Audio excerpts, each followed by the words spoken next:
Welcome everybody. This is the first virtual lobby of Parliament I've been involved with. So fingers crossed all the technology works and everything runs according to plan.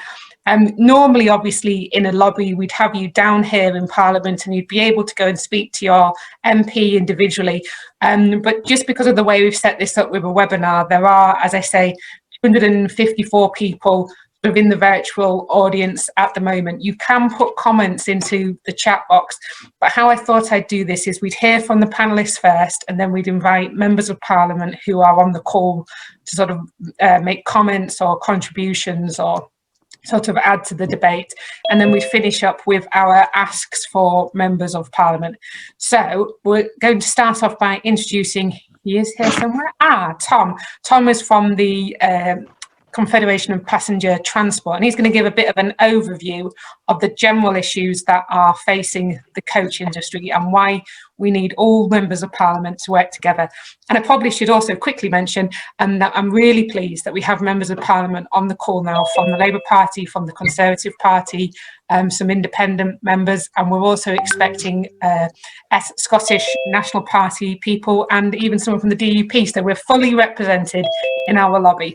Unfortunately, the Secretary of State has been unable to make the meeting or send anyone to represent him, but he has sent an email yesterday.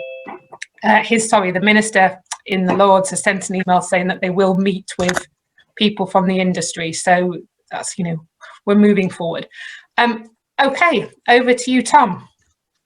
Thank you, Emma, and thank you for asking CPT to address the lobby today. The fact that there are almost 300 people watching today and 20 plus MPs here, I think shows the real strength of feeling that there is around the coach industry at the moment. So why are we all here today?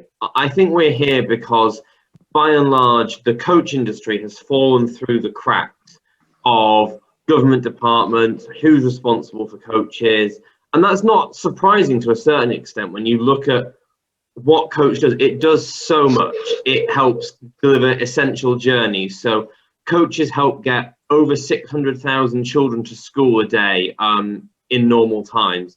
They help with rail replacement journeys, and shortly they're going to be helping transport people to quarantine hotels as well. So they really do play a key role in a lot of essential journeys that help keep people moving around. They also play a key role in the tourism sector. So over 23 million journeys to places and attractions across the UK were made by coach in 2019, and that contributed over £14 billion to the UK tourism sector.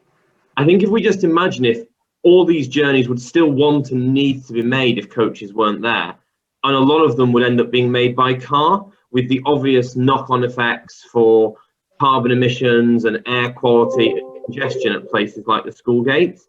So they really are a key part of our transport system and also our tourism economy. What the pandemic has done is the pandemic has meant that coaches, the vast majority of coaches' income has disappeared because the demand for those trips and those tours and other forms of travel has by and large been suppressed. It hasn't gone away permanently, and I think there'll be a real pent-up demand for coach travel as soon as restrictions allow. It's the circumstances of the pandemic which are putting otherwise viable businesses at risk.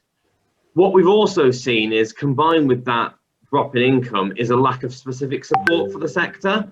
There have been some limited access to some of the grants that have been available, but it's been a real postcode lottery, and often down to the particular views and desires of the local authority administering those grants about whether some of them are able to get it. There are 3 operators on the call who've probably all got very different experiences of being able to access grants, because they're one's from Buckinghamshire, one's from Hull, and one's from the northeast of England. They'll all have different experiences based on how their local authority has approached it.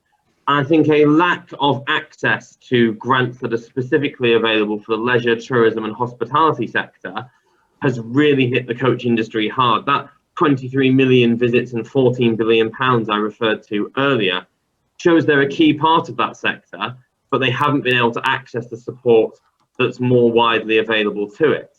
And I think there have been some welcome comments from Nigel Huddleston in an adjournment debate recently, suggesting that operators should be available for the additional restrictions grant. But if I'm honest, that's a little bit too little and too late for the industry.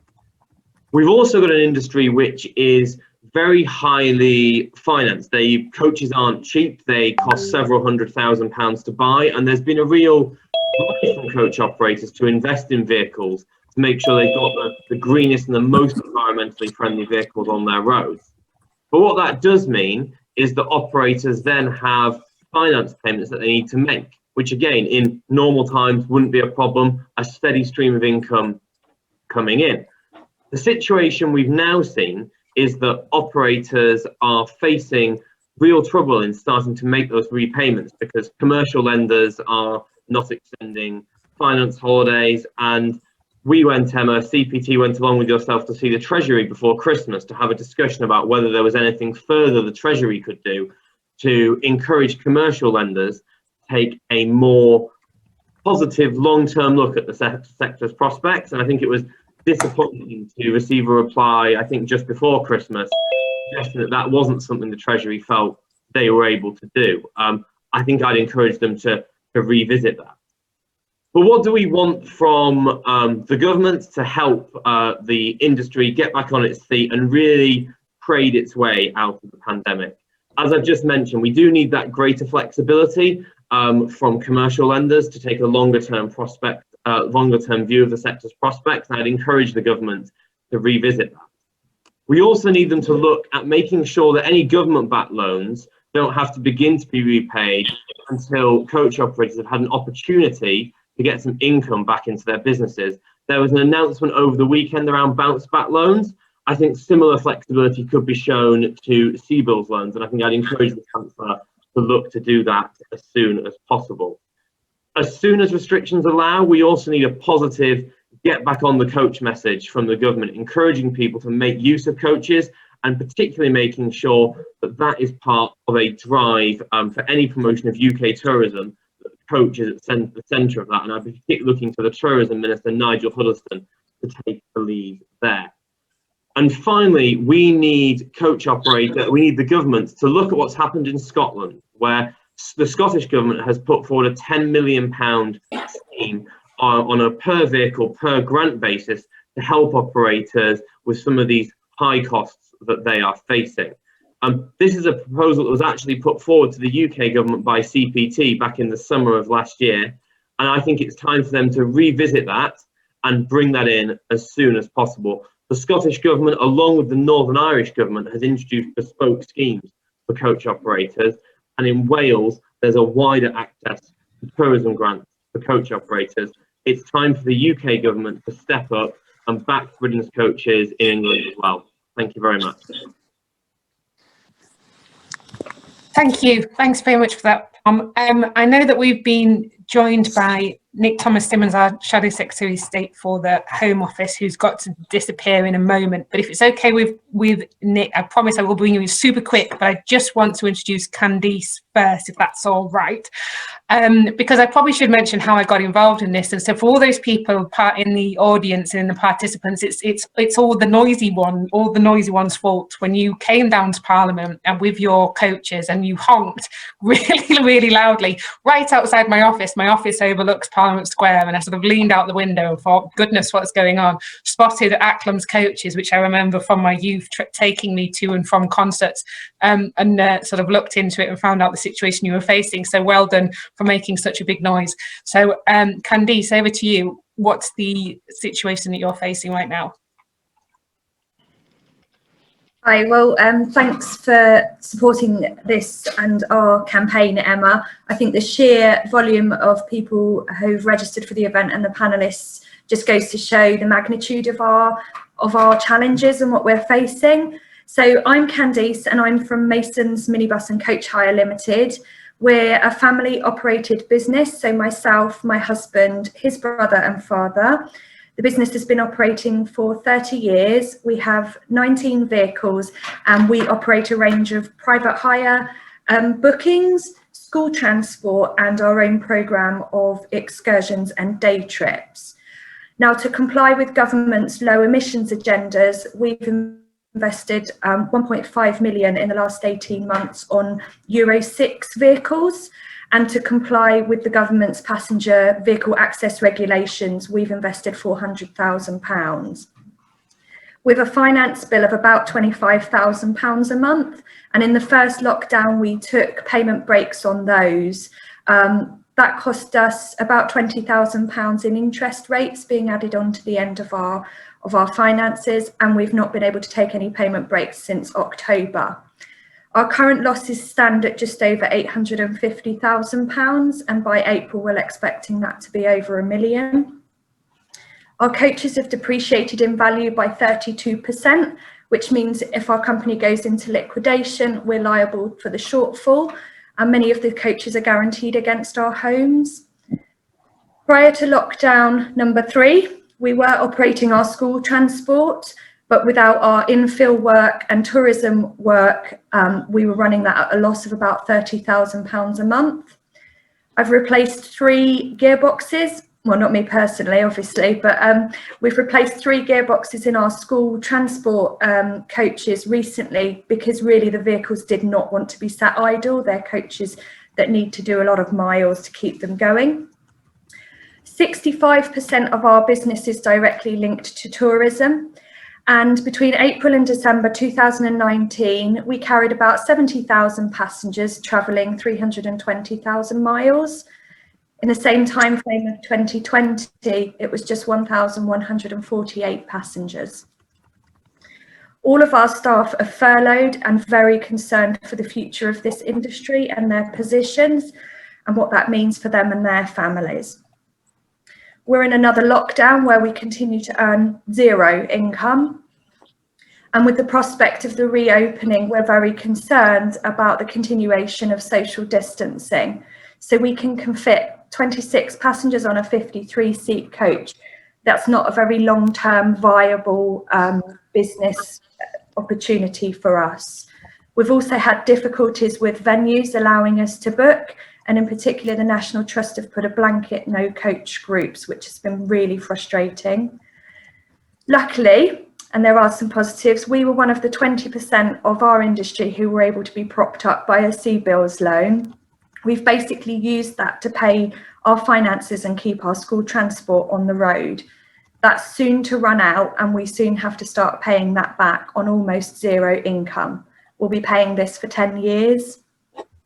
We've been able to access the £10,000 grant that was initially offered in April, and we've subsequently had a £3,000 grant in November, but our local authority has advised us that we were not on the list of businesses told to close, even though we're unable to operate. It's a pretty bitter pill to swallow. My question is, how can the government help us and our industry to recover moving forward? Thank you for that, Candice. That's really powerful. I'm going to bring in Nick Thomas-Simmons, and then I'm going to go back to then to Jenna, and then we've also got here Greg from the Transport Select Committee as well, Greg Smith MP, who was going to make a contribution. But I'm going to just quickly go to Nick Thomas-Simmons now, and then on to Jenna. Thank you, Emma, and thank you for coming to me. I'm sorry I've got to move on to another meeting.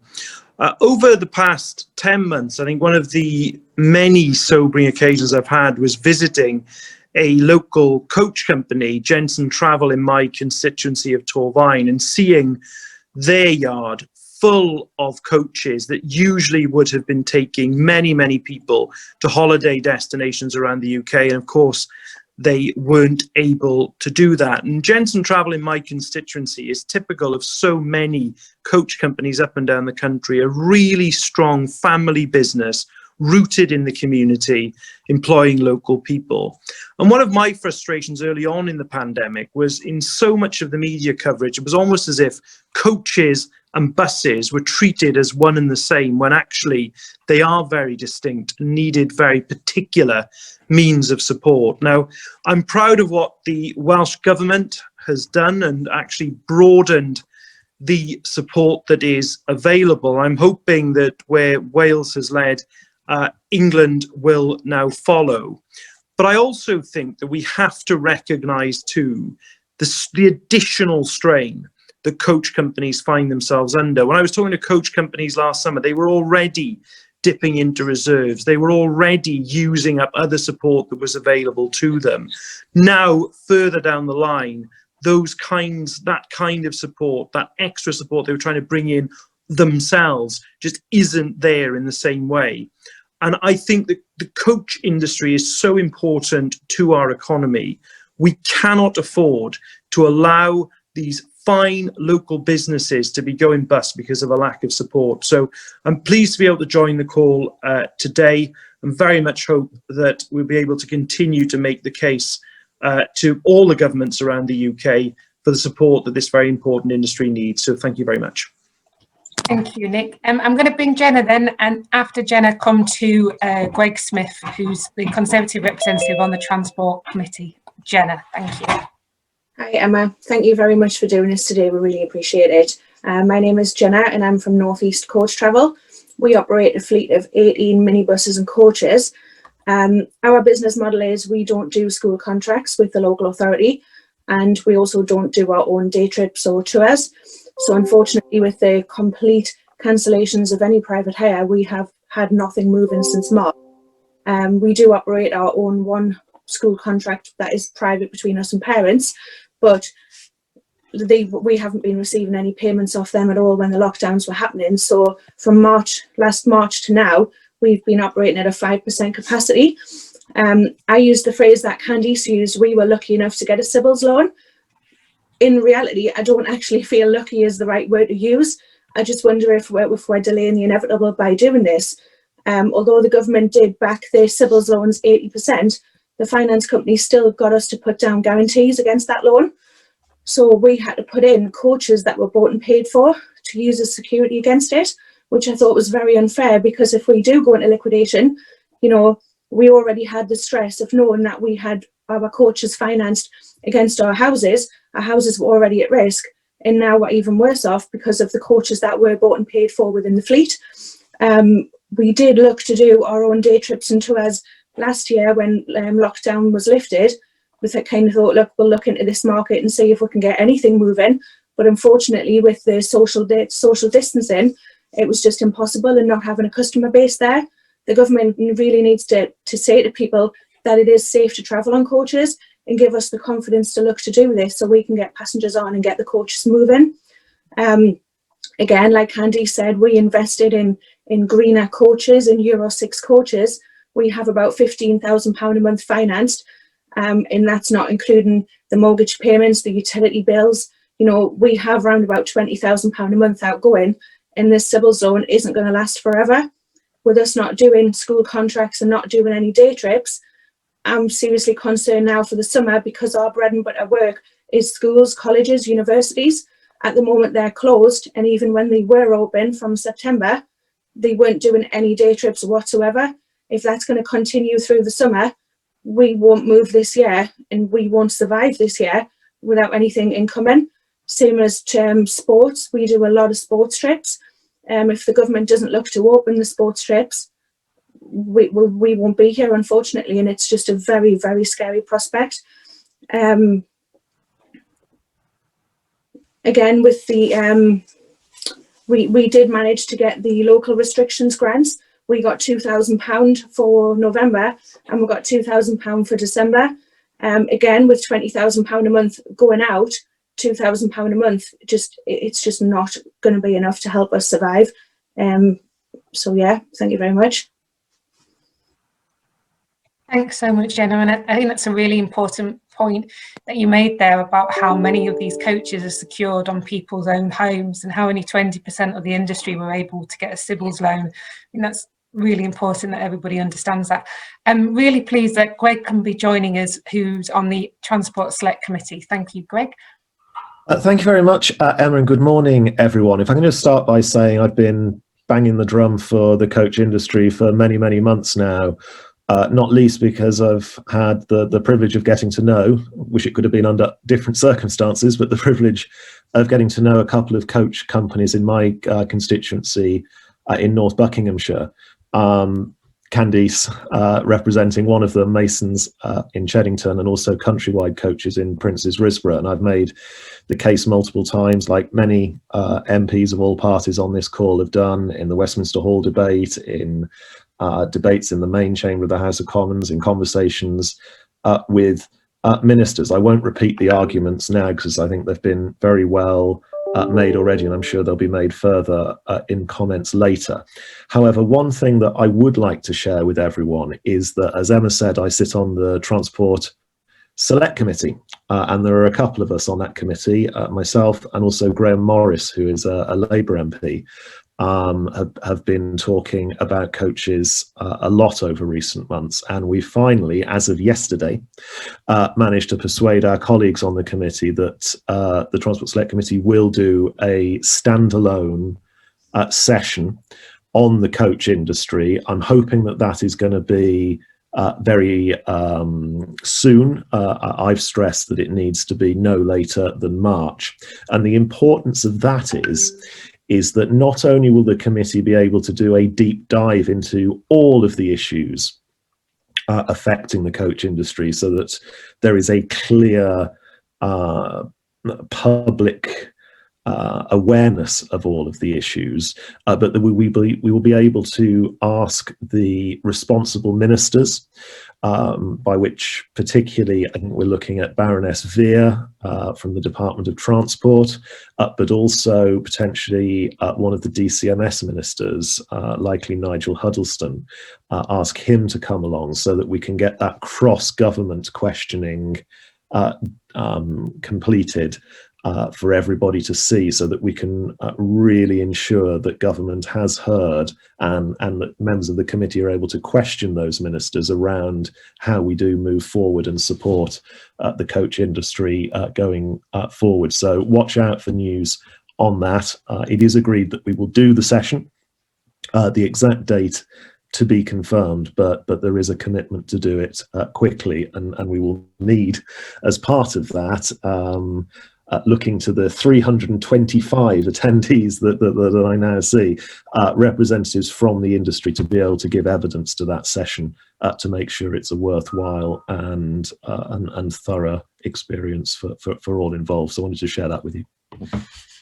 Thank you for that, Greg. That's really positive news, and I urge everyone who's listening to look at contributing and putting in some evidence for that. That is a positive announcement. I'm delighted to introduce next Alan Ackland, who runs the coach company in my constituency, and as I mentioned earlier, his coach company was responsible for taking me to and from concerts when I was much younger and getting me back home in a safely. So really pleased he can be here to talk about how the impact on his business, because as I said, each of their representatives have a slightly different business model. So pleased you could be here, Alan. Thank you. Thank you, Emma, and just thank you again for all the support that you're giving us and sort of bringing this to the light, and for everyone sort of attending onto this call and meeting today. The same as Candice and Jenna, the whole industry has been affected by this. We've all got very similar stories in different sort of ways of work that we do. Every company is very different to how they operate, but we've all got very similar stories. From 12 months ago, we was on the back of our best year in 70 years of operation. We was employing 130 people, awaiting a delivery of £1.5 million worth of Euro 6 clean air, wheelchair accessible coaches, and a continued investment in new vehicles. Today, we're covering key worker children to school, rail and plane emergency, and hoping for an opportunity to tender for the latest government, where when people are coming back in on flights from the airports to the hotels for the quarantine.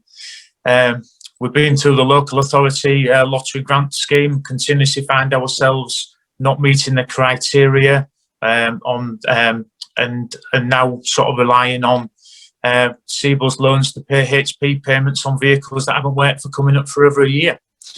Going through all of this, it sounds pretty bleak for the industry, and people might be asking, is it worth saving?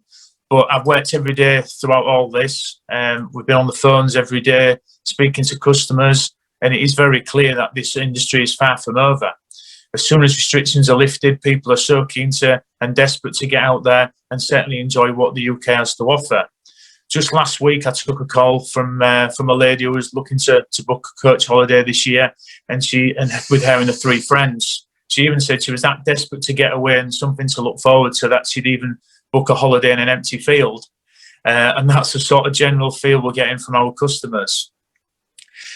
Before all of this, coaches was always seen as the best environmental way for people to move around the country, and it was always encouraged, removing 20 plus cars per coach from the road. Stadiums, arenas and theatres, when they're back, surely coaches, low emission coaches, is the best option. I know in this area alone, once the rugby supporters are allowed to travel to the away games, we won't have enough coaches to meet the demand. And that's the general feel we get from the constant contact that we've had with either holiday, day trip, private hire bookings, all the different types of work that we do. School trips, schools have residential schools bending over backwards trying to make residential trips work this year, just to get the kids that haven't had the bucket and spade trip that they have every year, and making sure that they get that opportunity. It's such a big part of the kids growing up as well. For us, the industry was strong before all this. It was strong. The businesses were strong, and they must be to have made it to this point, 12 months on, with very little income. And I know the industry can be strong again. We can play a huge part in rebuilding the leisure within the UK, and we can also play our part in rebuilding the economy. But what we need is support, and the right support and time to be able to do this. And I'm sure we will come back as strong as we was before, if not stronger. Brilliant for that. Thank you, Alan, so much. And there's lots of MPs wanting to speak, which is fantastic. And Clive Betts has just put a comment in saying a message for MPs of saying, why don't we encourage each member of parliament to collect evidence on their coach company and what's happening and submit this to the select committee's inquiry. So that sounds like a really good suggestion. Thanks for that, Clive. I'm going to come over to Sam Towie now, who's our shadow representative for buses and coaches, for his thoughts. And then it's John Howells after that. Thank you. Thanks, Tracy. And look, it's really good to see actually that there's at least 6 other shadow ministers on the call today from the Labour side. And obviously, look, this is a cross-party issue. Greg, my former colleague from the Transport Committee, has made a really kind of valid point. One of the things that, whether it be in Ilford, whether it be in Hull, or wherever it is across the country, is so many of these coach firms are family-run firms. That means that money is recycled into local economies. You know, I remember the buses I used to get from Romford when I was going to school. That firm is still going now, and they are still in trouble. And I think this is one of the things. These are not big corporations. These are hardworking local families who've built businesses over a long period of time. And I think, you know, as we've heard from Alan just a moment ago, you know, I'm a rugby fan. I'm desperate to go and see a game. There's going to be people desperate to go and see West Ham and get on the coaches we usually organise from Ilford to go to those matches. I believe that this industry has a real opportunity to spring back incredibly quickly. If you speak to some of my Tory colleagues down in the southwest of England, you cannot get a booking for the summer holidays in Dorset or Devon or Cornwall for love nor money. Now, how are those people going to get there? Not all just going to drive. Some will be on coaches. And so those opportunities for the coach industry to spring back incredibly quickly are there. And I think this is a very powerful argument we need to be making clearly to government. This is about helping get to the other side of the pandemic. And for me, as a Labour Shadow Minister for Transport, the thing that I'm incredibly concerned about is the knock-on impact in terms of employment. We are hopefully moving through to better times in terms of defeating coronavirus and getting through to the other side of the crisis. But the crisis that then is looming at us like a massive tidal wave is the unemployment crisis. And if we think already about what's happened in the coach industry already, you know, 4 in 10 companies potentially facing going bust, that's 27,000 jobs that could be lost. And so what I think both Labour and the coach industry are asking of the government is to have a think and to think again about what we're asking for, because it is completely reasonable. It's about publishing a plan to tackle the looming financial crisis that seems to be just going on, to give firms that security that they will be able to get through to the other side of the pandemic and get through to those summer holidays when people are able to start taking up the use of coaches again in a major way. And make sure that these businesses are completely viable for the future, because we know that they were. Many of them were turning good profits and have been doing so for a long period of time.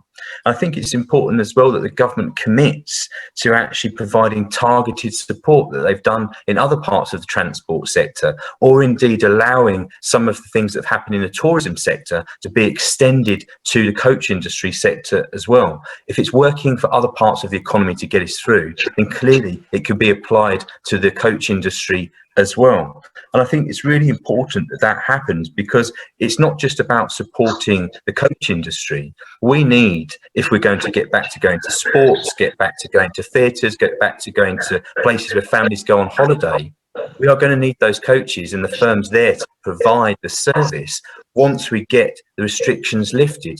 So that we're really clear that we're right behind the coach industry and all of the family run firms. We're backing you all the way, and we're making the strongest possible representations to government ministers, making the case that this isn't just about saving the coach industry. This is about supporting the wider tourism sector, supporting the cultural sector, and making sure that a brilliant industry that makes so many families able to get by, that gives so many people pleasure, is actually there on the other side of this pandemic, able to spring back. And it's not about handouts, it's just a little bit of help to get to the other side. And it's incredibly important that the Treasury particularly listen to this message, that putting the pressure on the finance firms, which will obviously be the ones that have backed many of the coaches, the new environmentally friendly coaches that many firms have purchased over the last few years, that they have those conversations and actually say to them quite clearly, we want you to find ways to allow the coach industry to get through to the other side, when everyone in the end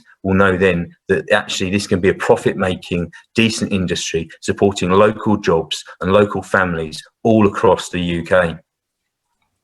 Thanks very much, Sam, for that. And Giovanna, I know, has got to disappear, but she put a message in the chat looking at what we could be, whether we could sort of collectively look at what could be done around the personal debt liabilities that each individual coach operator is facing. I don't know if you want to quickly say something, Chi, just before I come into John. Oh, thanks very much, Emma. Yes, my constituent, Wiki Wilson, his coach company is going into has just gone into administration, and he had raised with me, and I raised actually with the Prime Minister, this issue that we've heard this morning about personal liabilities, about the coaches being guaranteed against people's homes, and I haven't sort of heard a proposal as to what we could do to address that, because I think that's obviously a huge area of worry and concern for many, as well as the sort of the more general kind of support for the coach sector to get through to to get through the pandemic. So I'd be particularly interested, and I'm afraid I have to go, but I'd be particularly interested in suggestions around that I could feed back. Thanks, Chi. John Howell's been waiting patiently from the beginning. Thank you, John. Thank you very much, Emma. One of the points that has been raised by a coach company in my own constituency is about PSVAR. And in relation to particularly to home to school transport. Now they're very keen to make sure that disabled people have room on a coach. But what they are arguing is that they know in advance who is going to be on that coach and who is going to have disability problems and need help getting on the coach. So given that all that has been said about the difficulties that the coach industry is facing, it will be nice to have some comment back about whether people think that forcing the coach companies to try to upgrade their coaches, or even buy new coaches, when they know full well who is going to be on the coach at this time, it's a useful thing. And you know, I've seen for myself the effect that this has on individual coach companies. Thank you very much, John. And I will come back to Alan, Jenna, Tom and Candice just at the end for a final thought. But I'll try and whip through as many MPs as possible. So I've got Alex, then Tony, then Margaret, Tracy, Douglas and Siobhan. So we'll try and be quick as possible. So Alex next. Thank you, Emma. I'm Nigel Huddleston's shadow Minister for Tourism in the Labour DCMS team. And it's great to see Candice and Alan again. And I'd like to thank CTA and CTP for all the work they've done, and the meetings that I held, particularly with Alan, around the trade to aid proposals. And I did discuss them privately with Nigel, and I know that you presented them to him and to other ministers. And I think that you know, we're seeing now the fruits really of the UK government not implementing proposals, either those proposals or similar proposals. We're seeing every week, unfortunately, your businesses going into administration, and your businesses are sort of backbone of the country.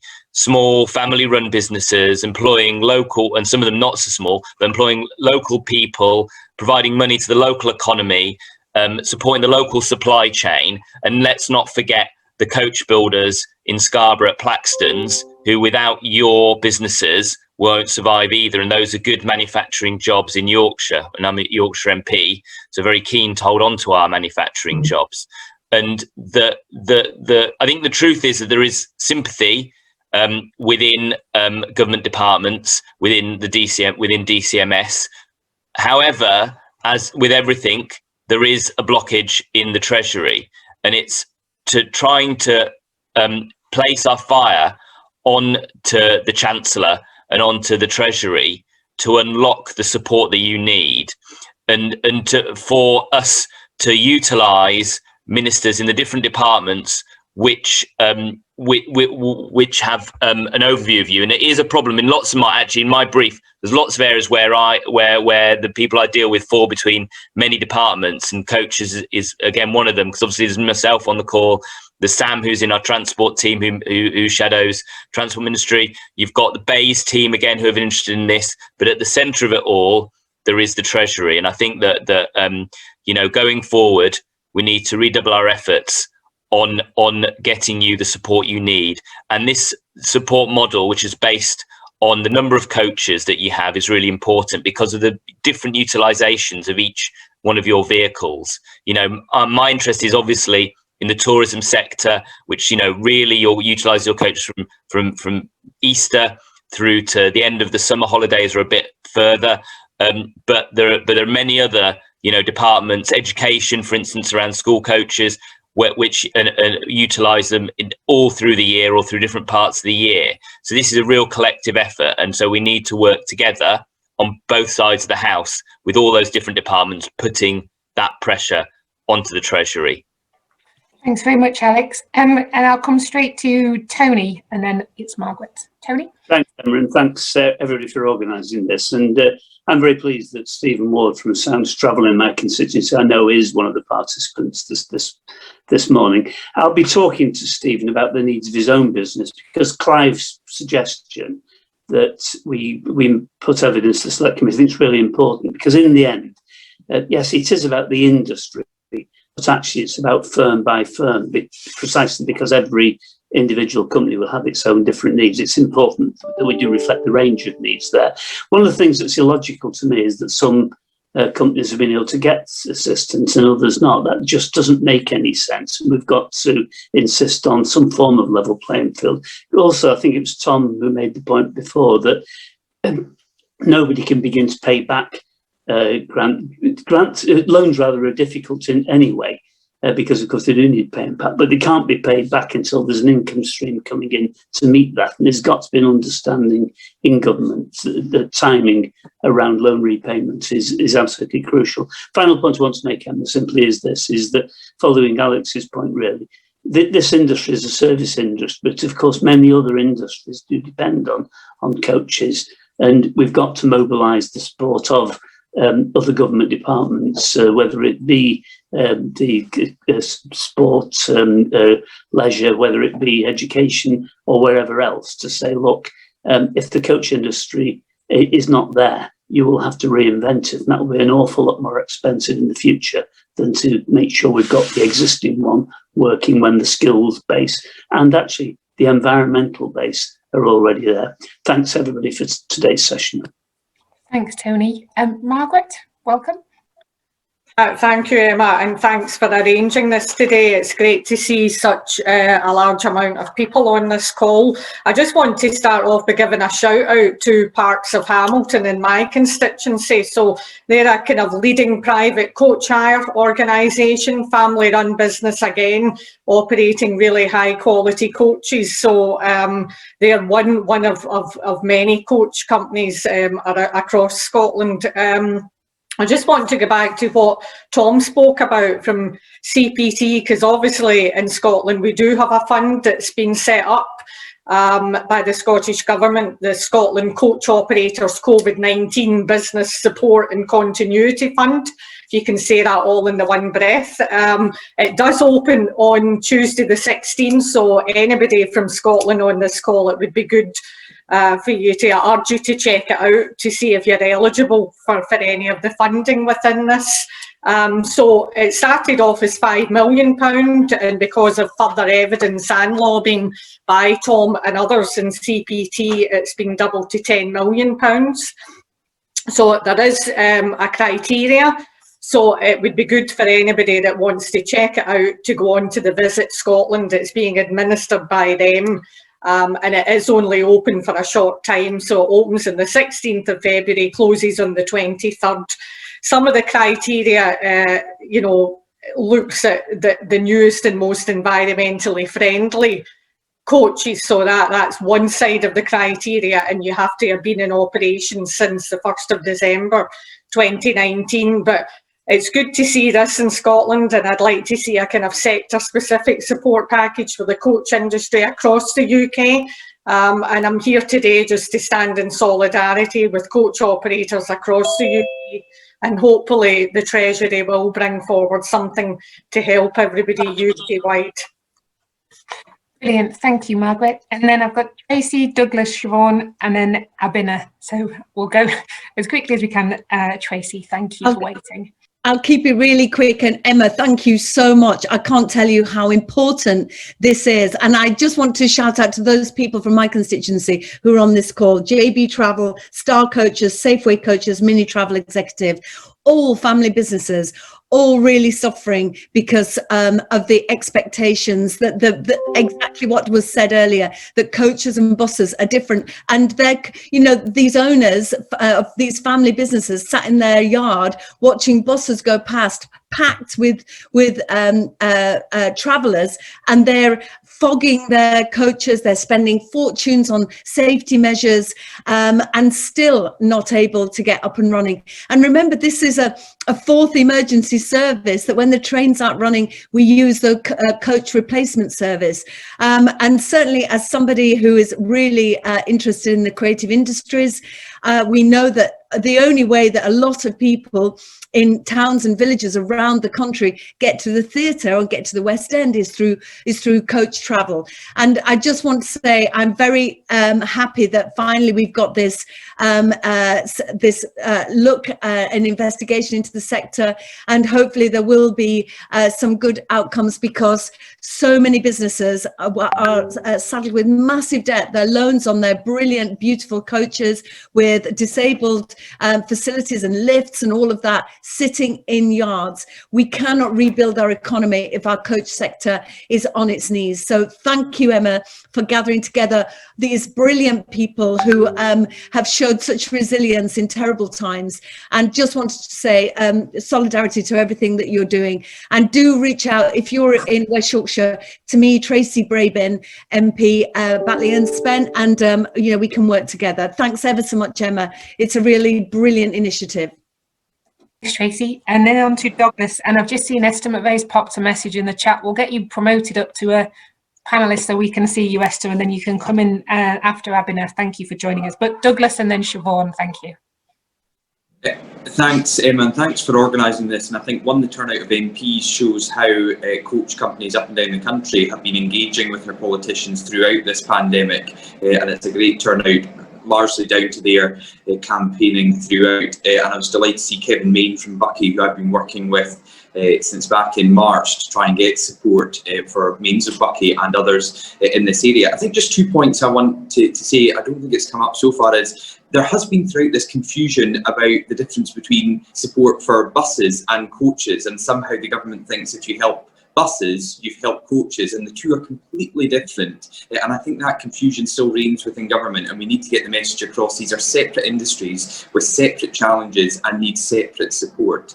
And secondly, I just want to say, and Kevin has shown this repeatedly in Scotland, the coach industry is crucial not just for their own survival, but the survival of many other businesses post-COVID, because they are the businesses that will move people around, which will keep our hospitality up and running, that will get our tourism businesses going again after such a terrible 10, 11 months. So they're not just vital for their own businesses and the people they employ, they're vital for so many other industries and sectors here in Scotland and across the UK. So all power to your elbow, and want to continue working with them.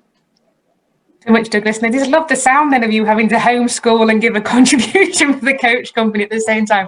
Could hear one of your little ones in the background. Siobhan, thank you for waiting. Over to you. Thank you, and thanks for organising this, Emma. It is a super important, and I had a brilliant input from Applegate's Ebley coaches and Stage Coach, and I'll feed all of those points into ministers and also into Greg's team.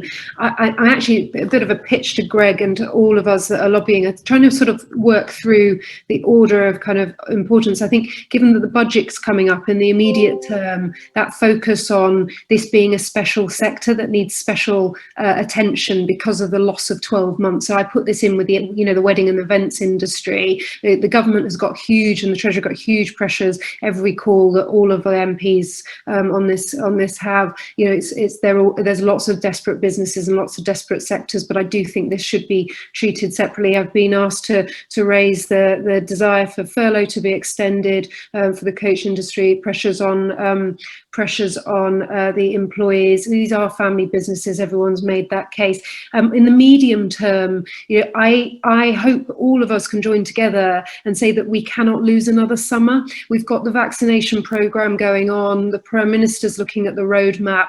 This having a summer of domestic activity and tourism, and in Stroud, the Valleys and Vale tourism is a real growth area and very important. I think careful messaging that should start now about that hope of being able to book coach trips and excursions. Some of my companies are hoping that we can get active by September, but can we do it earlier? Can we do it safely? I would cautiously say yes, and let's look at that. And then in the long term, we've got to be mindful that these companies and all my companies locally have got a double whammy of being asked to go green, electrify their fleets. There's a lot of costs coming down the track. So actually knowing how much pressure that we've all had, all our companies have had in the last 12 months, should we be looking again at grants and support and help to actually reach those targets, which we know everybody wants to do. So that's kind of how I would view those in priorities. And brilliant that Greg's taking this on, and really, really grateful for you getting that into the Transport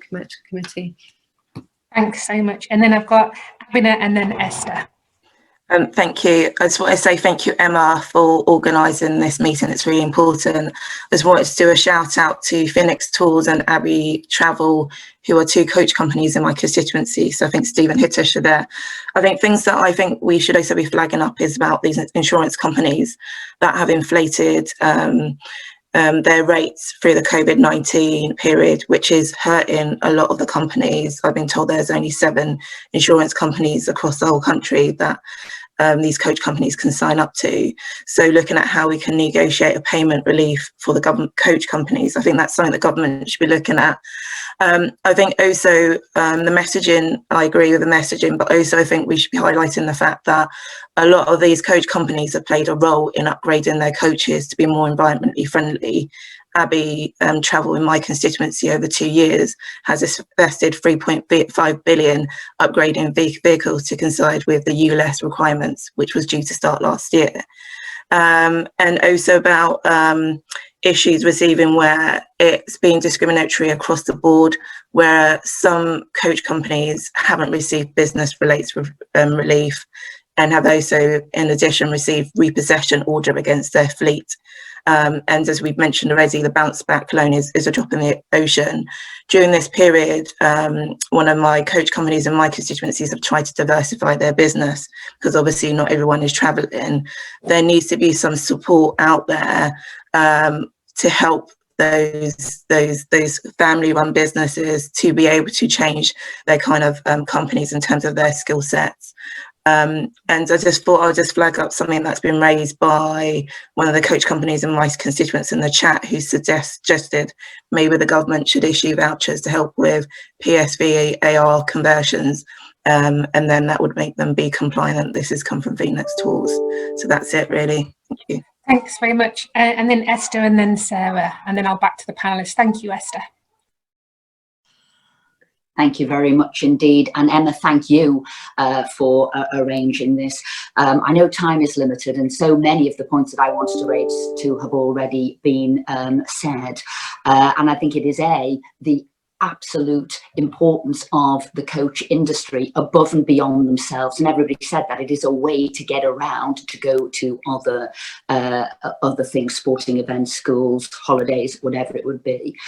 In my area, and it shows that these companies are right across the country, in every part of the country. I've got Holmeswood coaches, David Aspinall and Robert Bullock's coaches, and they wanted me to be here today because I think we do have to look, adding on from what Siobhan said there, about the extra cost now on this sector and what can we do to make it a level playing field again. How do we reduce costs from the sector if we've now put extra costs there? And if we have social distancing, limiting the number of people who can utilise the coaches, just what can we do to make these a viable business, and not just a viable business, but sort of viable within the communities to which they serve? And I think that's a key point. And Greg, thank you for being here, because we really do need to get this sorted from Treasury, and also a clear roadmap to lifting lockdown, a clear roadmap so these businesses know when they're going to be earning money. They can't take more bounce back loans, they can't take more debt if they don't know when they're paying that debt off, because these are all viable businesses who were doing well for themselves and the community before we imposed and COVID imposed restrictions on them. So what are we doing to reach out to make sure these are viable businesses again and serving the community again? Emma, thank you very much. Thank you, Esther. And then I'll be super quick, Sarah, and then Rachel had just asked, and then back to the panelists. Thank you, Sarah. Thank you so much, Emma, for organising this fantastic event. A few weeks ago, I went to, before the lockdown, I went to visit a family-run business, and it's a long-standing business in Luton, 3-star coaches, and they explained some of the problems that we've already talked about, but I want to pick up on some specifics. The first one is PSVAR, which has been mentioned a lot in the chat by a lot of the coach industries here, and I think that there really needs to be support or delay for this, because right now the financial strain on coach companies is so much because of the pandemic. To add this extra strain is a real big ask, and I question the logic of doing it and forcing them to do it, particularly around the rail replacement side of things, given that most of our many of our railway stations, many of our trains are not disabled access friendly at all.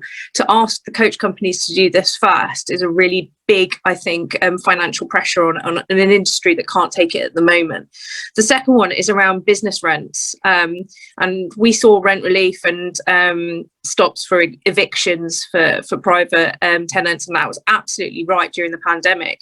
But businesses, particularly coach industries, where they've got a large footprint, actually some of them saw rents increase over the last year, and that's a massive stress on their overheads. And lastly, the third point, which is confidence in the sector. We need to see how we are going to come out of this crisis and this pandemic, and look a lot further ahead than just 1 or 2 weeks and bouncing from crisis to crisis. We need to see a journey and a map out of this pandemic, out of the restrictions, and how people can start to feel confident again to use coaches, to start booking travel again as well. Thank you. And apologies to Derek for using the hand up function. It's my sort of not checking the hand up function. So Rachel, I'll bring Derek in because I didn't realize he had his hand up, and then Rachel. Sorry, Derek. No, thanks. No problem at all. And thank you very much for bringing me in, because I have to go shortly. I don't want to repeat what everybody else has said. I mean, just in my constituency, I've been working very closely with Richard Bamber and Anthony's Travel, and like other members of Parliament, I've been raising the issues at various debates, and it's good that so many MPs are here supporting it today. Just to really reiterate is that obviously we've got to continue supporting the industry, we've got to continue raising it with ministers, and there's got to be a plan for proper support for the industry. And we know, for instance, that I mentioned this in my Westminster Hall speech about the tourist industry and how much the coach industry relies on that, and that the government's got to come forward with a proper plan of how we get that back in a fit state again. So it's just simple to say, and my support's still there, do whatever I can to help, and thank you for having me at the meeting today. Thanks, Eric. Rachel. Thank you, Emma, and thanks for organising this great event. And again, so many of the points have already been made. My addition to the debate is about recognising the integration of the coach industry with the wider tourism and wider travel sector. I'm MP for Luton South. We have Luton Airport in my constituency as well. I visited Theobald's Coaches and Coaches View. They're an integral part of like the ecosystem. They work with the airlines transporting staff. They run out of Luton through our brilliant transport networks with the M1, doing the day trips. But there's so many things where it impacts on our local economy. I spoke to a woman who I spoke to the chap who was a driver, and his wife had lost her job at the airport because of the impact of coronavirus. He was really concerned. He was furloughed at the moment, but didn't know what the future was hold. And basically that was meaning their lives were on hold. They didn't think they could get married and then carry on, hopefully raising a family. It was really distressing. And some of the letters I got after I'd visited from drivers and other staff just saying, thank you for taking an interest, really made it hit home. And I will absolutely do my bit to keep campaigning for a specific support package for the coach industry. We need to have a future vision, and it will be integral to building our economy back when we come out of coronavirus. So thanks again, Emma. Brilliant. And before I bring in the panelists for the final words, people are asking what they can do. Okay, so obviously get some evidence from your local coach companies and submit them to the Transport Select Committee, as Greg has already outlined, who are doing an inquiry into coaches. If you can also write to the Chancellor and sort of put forward the case for coaches specifically around, so I quickly look on my phone to make sure I get this right, flexibility around finance payments to try, to help people out, and the paying back the government-backed loans, positive sort of comms out from the government, get on board coaches, messages as soon as lockdown ends, and looking at sort of grant schemes. If you could also sort of write, and I think Tom from the CPT, I'm giving him sort of the names of the MPs who attended, so he can contact you afterwards with some follow-up points. And also, if you could all please, as individual MPs, put in for an adjournment debate, because unfortunately we can't do Westminster Hall, but if each of us could put in for an adjournment debate on coaches, that would be another great way of keeping the issue going. But I'm going to quickly come to Tom, and then Jenna, then Alan, and then Candice, just for like 1 minute each. Tom? Perfect. Thank you, Emma. And as Emma said, we'll be in touch with all the MPs who've joined today, just to give you a little bit more background information that can help you take some of the actions that Emma's outlined. So just a really big thank you from me, I think, to everybody who's joined and contributed some really powerful points, which I won't repeat, around the environment, the essentialness of coach journeys, and the wider sectoral impact that the devastating impact that we've had on the coach sector could have to jobs and businesses across the country. I think I'd probably just close with a message to the 350 people who are listening in. There are lots of MPs on this call from lots of different parties, and there's lots they don't agree on. But I think one thing that's been really clear today is they all agree about the importance of your sector. So a big thank you to all of you for taking the time today and speaking up for what's a really important part of the UK's transport, tourism, education industries, as we've been speaking about. And please do keep chomping away at this. We won't be giving up, and it's really important that we all work together to hopefully deliver a positive outcome for the coach sector as soon as possible. Thank you. Jenna? Yeah, thank you very much to everyone. It just makes us feel like we've got that support behind us and we can keep going. Do you know what I mean? For me, there's a couple of big things even coming out of the pandemic that is going to cause issues. For these coaches that have sat there now for a full year, it's the costs involved in getting them back on the road. The government need to recognise that we need grants to do this. It's not going to be cheap. The next issue is the drivers. I have lost 40% of my drivers and staff that have then gone on to other industries. You know, these are professional coach drivers with years of experience under their belt, transporting children, not only in this country, but on trips that go abroad. You know, we need to keep these drivers, we need to hold on to them, and we just need to make them feel that they're safe in their job, and we need help from the government to do that. So thank you very much, everyone. Cheers, Jenna. Alan? Yeah, just the same as everyone else. The message is strong, isn't it? We just got to keep sort of promoting our industry and keep pushing, and hopefully eventually someone listens and we do get the support we need, so we can get back doing what we all want to do, which is working and working hard and getting the vehicles back out on the road. Thank you. Candice? Just to reiterate, I feel actually quite emotional. Thank you, Emma, for organising it. Greg, thank you for managing to get the next step that we've been needing for the last year. And thank you to everybody who will contribute towards this.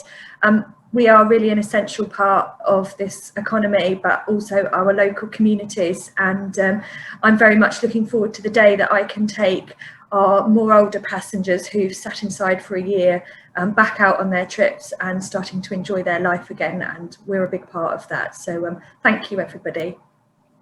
Thanks, everyone. We've had nearly 400 participants taking part in this meeting throughout, which just shows how important it is. Thank you, MPs, for giving your time up and giving an hour up. I really do appreciate it. So we're going for letters to the Chancellor, adjournment debates, and talking to our own coach companies, evidence to the Select Committee as our sort of follow-up action points. But have a lovely rest of the day, and thanks for taking part.